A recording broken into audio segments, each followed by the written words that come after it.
الحمدللہ رب العالمین والصلاة والسلام علی سید المرسلین وعلی آلہ وصحبہ اجمعین، اما بعد۔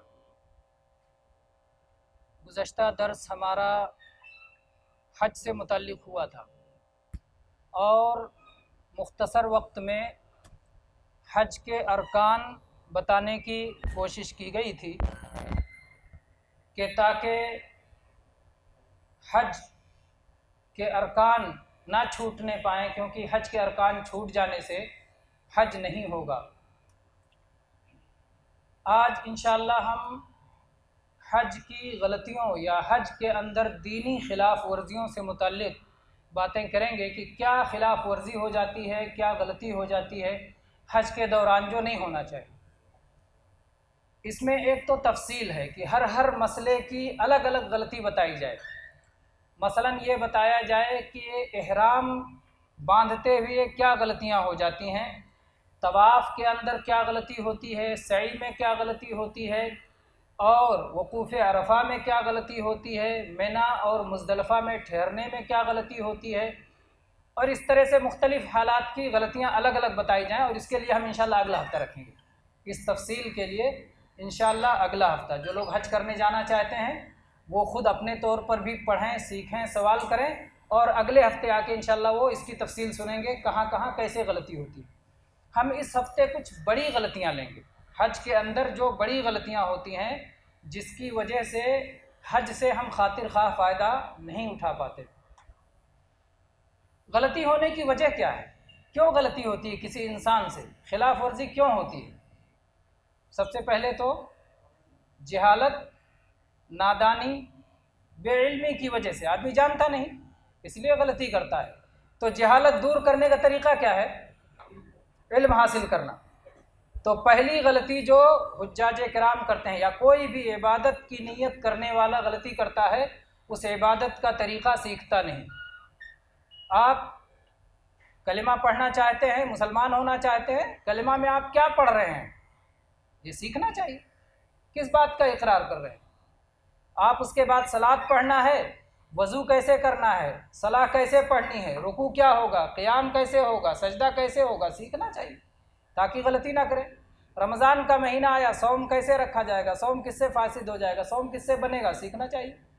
زکوٰۃ دینا ہے، آپ کے پاس مال ہے، کتنا مال ہو جائے تو زکوٰۃ دینا پڑے گا، کتنے مال میں سے کتنا زکوٰۃ دینا پڑے گا، کس میں اللہ نے زکوٰۃ معاف کر رکھا ہے، کس میں دینا ہے، کس کو دے سکتے ہیں، کس کو نہیں دے سکتے ہیں۔ تو یہ ساری چیزیں نہ سیکھنے کی وجہ سے غلطی ہوتی ہے۔ تو سب سے پہلے آدمی اپنی لا علمی کو دور کرے۔ اگر لا علمی میں کوتاہی ہے، سیکھنے میں کوتاہی کر رہا ہے، تو ظاہر بات ہے اس کا گنہگار ہوگا۔ اس لیے سیکھنا اس کی ذمہ داری ہے۔ سیکھنے کے بعد پھر غلطی کیوں ہو سکتی ہے، یا جو ہے کسی مسئلے میں خلاف ورزی کیوں ہو سکتی ہے؟ یا تو بھول چوک کی وجہ سے، اور یا تو جو ہے جس کو کہتے ہیں غلطی ہو گئی، یعنی معلوم تھا کہ غلط ہے لیکن کسی وجہ سے ہو گئی، جان بوجھ کے نہیں کیا، قصد نہیں ہے، ارادہ نہیں ہے، دانستگی نہیں ہے، اور یا کہیں مجبوری آ جاتی ہے، زبردستی، یا جس پہ آدمی کرنے کے لیے کہ اس کے پاس کوئی عذر ہوتا ہے، اس کے لیے معذور ہوتا ہے، مجبور ہوتا ہے۔ تو اگر معذور یا مجبور ہے، اگر بھول چوک ہو گئی ہے، اگر خطا کا صدور ہو گیا ہے، تو یہ اسلام نے معاف کر دیا ہے۔ اللہ تبارک و تعالیٰ نے قرآن پاک میں سورہ بقرہ کی آخری آیات میں جب دعا سکھلائی ہم کو، ربنا لا تؤاخذنا ان نسینا او اخطانا، اے اللہ اگر ہم بھول جائیں یا ہم سے غلطی ہو جائے، خطا ہو جائے، اے اللہ مواخذہ نہیں کرنا۔ اللہ نے کہا قد فعلت، میں نے ایسا کر دیا۔ اور جناب محمد الرسول اللہ صلی اللہ علیہ وسلم نے فرمایا ہے، رفع عن امتی الخطا والنسیان وما استکرہوا علیہ، میری امت سے غلطی کو، بھول چوک کو، اور جس پر انہیں مجبور کر دیا جائے معاف کر دیا گیا ہے۔ تو وہ غلطیاں تو قابل معافی ہیں۔ تو قابل معافی جو نہیں ہے وہ غلطی ہے جس میں ہم کوتاہی کر رہے ہیں۔ سب سے پہلی چیز جو ہمیں سیکھنا چاہیے حج میں، آپ جانتے ہیں کہ حج اسلام کا کون سا رکن ہے؟